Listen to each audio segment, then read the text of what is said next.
Cristiano Ronaldo গতকালকে Nations league ফাইনালে এইভাবে যে হাত তুলে দোয়া করলেন, এই দৃশ্যটা, এই সিনটা পুরো মাইন্ড ব্লোয়িং ছিল, পুরো মানুষকে মন ছুঁয়ে দিয়েছে।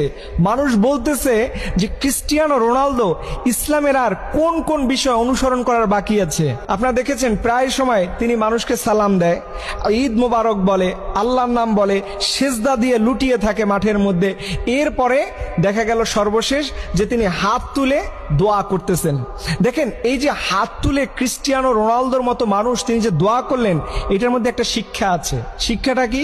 রোনালদোর মতো মানুষ সেও বুঝতে পারলো যে সৃষ্টিকর্তার সাহায্য ছাড়া, আল্লাহর দয়া ছাড়া কোনো মানুষ তার লাইফে সফল হতে পারবে না। তাই তিনি গতকালকে এই হাত তুলে জাস্ট ওই জিনিসটাই করতেছিলেন তার স্রষ্টার কাছে, যে দোয়া করা, প্রার্থনা করা, যাতে করে সে এই ম্যাচটাতে উইন হয়।